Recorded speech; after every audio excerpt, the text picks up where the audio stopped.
Hello there guys, and welcome back to the channel. In this video, we will be conducting a full review of the recently released SimSolutions Diamond DA20-C1 Eclipse for X-Plane 12. We will begin our review today with a look at the aircraft 3D modeling, texture work, and aircraft systems, and we will conclude with a short flight around the area to put the aircraft to the test. So without further ado, let's get started. From the 3D modeling and texturing perspective, I believe SimSolutions have done a fairly good job with the modeling of this aircraft. As you can see, the exterior textures are 4K textures. They can use some work in some areas, such as the logo here, the Diamond aircraft, but overall a good effort from the developer. As you can see here, nice detailed work on the aircraft nose gear as well as the landing gear. Looking at the wing area here of the aircraft, again, acceptable standard in terms of the 3D modeling and the texturing underneath the wing and the flap area. Overall, from the 3D modeling and texturing perspective, I believe SimSolutions have done a fairly good job with the exterior modeling of the aircraft. Moving to the interior of the aircraft, and specifically the 3D cockpit, I believe that SimSolutions has done a fairly good job again. The gauges, the instruments, and the needle modeling, the circuit breakers, though not functional, are modeled quite nicely.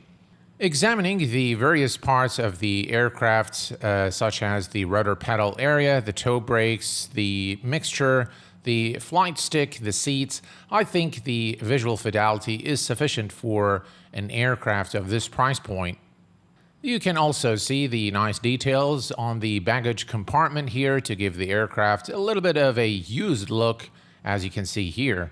The aircraft does not have any control panel to toggle the static elements, though the developer has provided an X camera preset so that you can toggle the static elements on and off, as you can see here.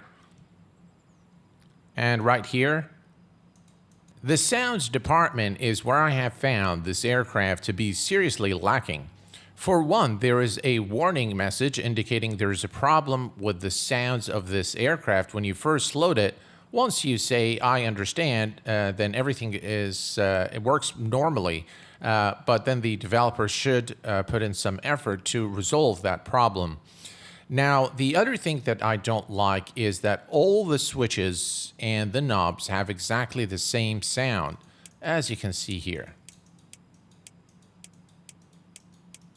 Now, considering the price point of the aircraft, I wasn't expecting, very high fidelity sounds, but some variation would be nice.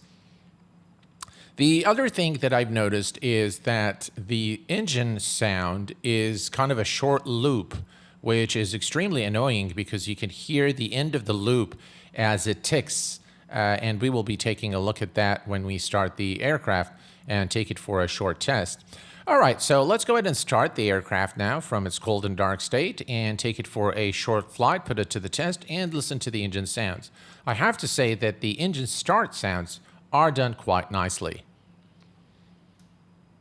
All right, first thing first, we're going to make sure that the parking brake is set, and that's another thing that I found a little strange in this aircraft, is you can't, as you can see here, you have to move the parking brake a little bit to the left, and to do this, you need to move your mouse to the right in order to set the parking brake. The parking brake is now set. We're going to turn on the position lights, and we're going to turn on the battery master. Now, the battery and the generator are they are one switch, so if you click one, it will turn on the other as well. We'll leave the avionics for the time being. Everything here looks good, and we are clear prop. And let's go ahead and start the engines. Now, when you do click on the magneto switch, you'll notice there is no key, but that's okay. It's not really a big deal, but kind of, unrealistic. So let's go ahead and do that. There we go. We have a good start. And I have to say the engine start sounds are quite nice. Another problem that I have found with this aircraft is there is no way to trim it.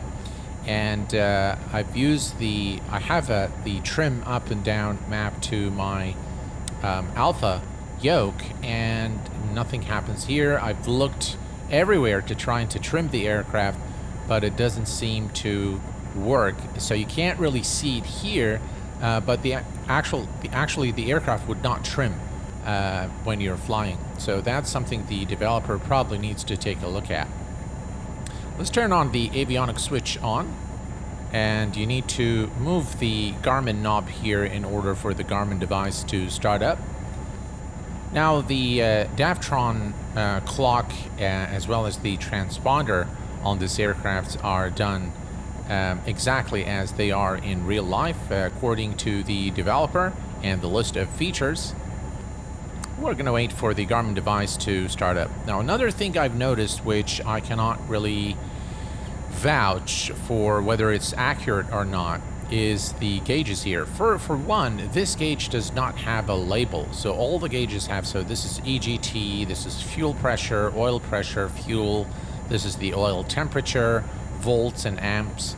But this gauge has no label. I assume that this is probably the cylinder temperature, but I could be mistaken. And I've noticed that it takes forever for the needle to start moving, which I don't think is very accurate. Looking at the current temperature here, we are at 17 Celsius, kind of cool here, but again, it should start moving about 5 or 6 minutes later. You'll still find it, at the, probably like nearing 100, but it doesn't move. The other thing that I've noticed is there is no correlation between the electrical charge and what those indicators show here.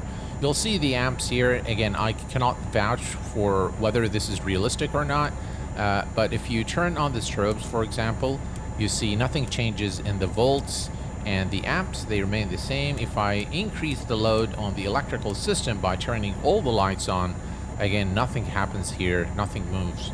So again, I wasn't really, by the way, expecting to see everything modeled properly or simulated properly, considering the price point of the aircraft, but there are some basic things I believe should be available in the aircraft for a $25 aircraft.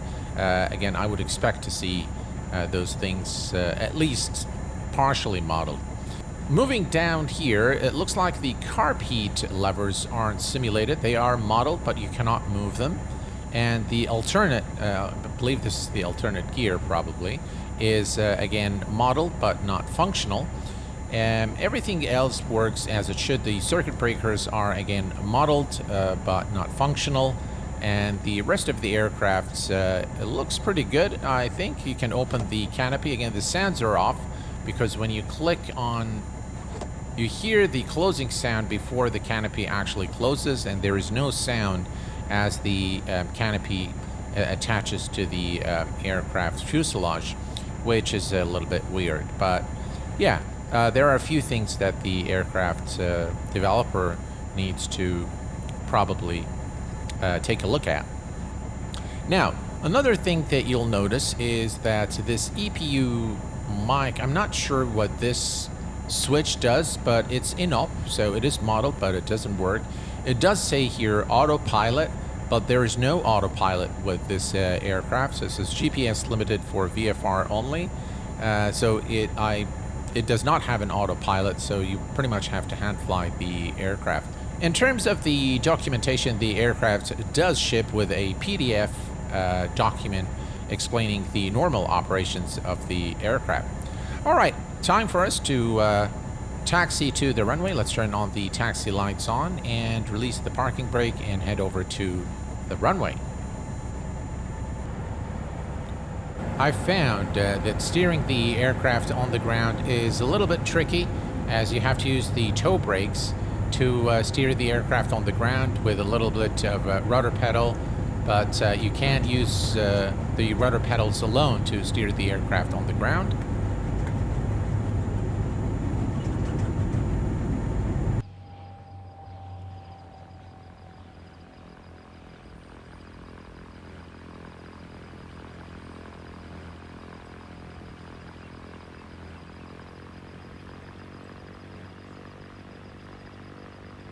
All right, we are ready to go, and we're going to turn on the landing lights. The strobe lights are on, and the taxi lights are off.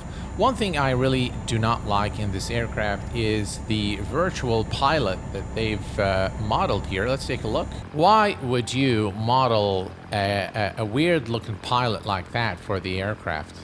Is something that is beyond me. By the way, you can open the fuel cap here and check the fuel. So that's something worth noting. All right, we are ready to go. Let's release the parking brake and let's go.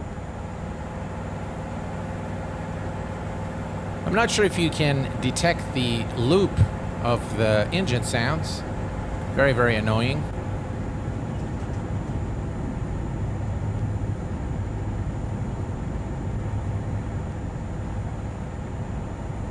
All right, we are ready to go.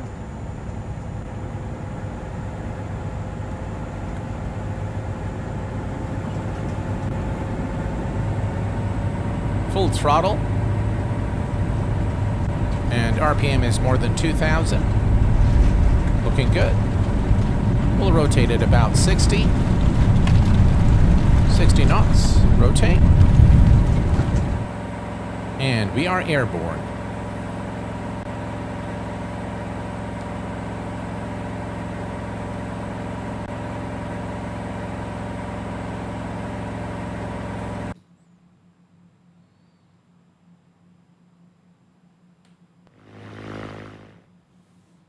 Again, the sounds of the aircraft from the exterior is not done very well in my view. We're going to continue to gain a little bit of altitude here. I do like the shake there on the panel. Unfortunately, we cannot trim the aircraft.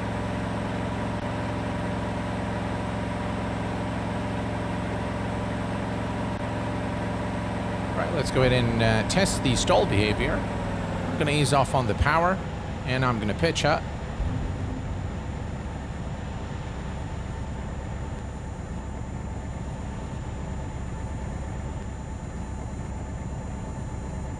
And what you'll notice is that the aircraft stall behavior is without a doubt accurate for Diamond aircraft with those really long wings.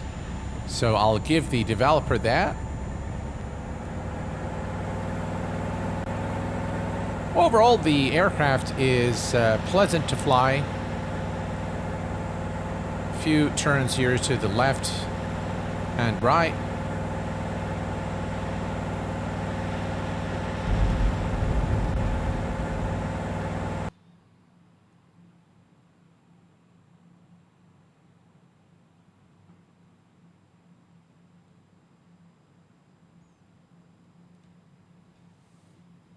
I do like how this aircraft handles up in the air.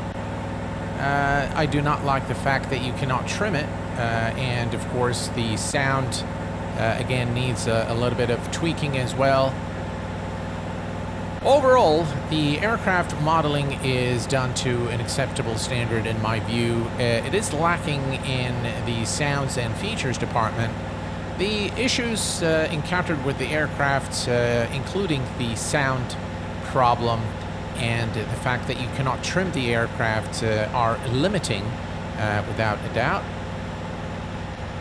And I believe the developer should seriously look at fixing those issues.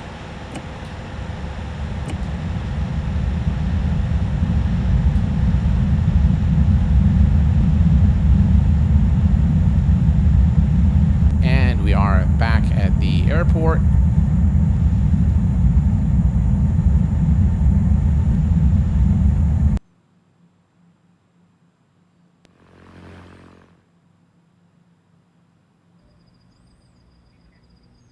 Well, overall, I have found that the SimSolutions Diamond DA20-C1 Eclipse to be a pleasant aircraft to fly. The fact that you are unable to trim the aircraft up in the air is definitely very limiting and something that the developer needs to look at. The sound department is somewhat lacking, but considering the price point of the aircraft, I believe the sounds are acceptable. Overall, I give this aircraft a final score of 6.5 out of 10. I hope that you have found this video to be useful and insightful. If you have any questions, as usual, please do post them in the comments section below.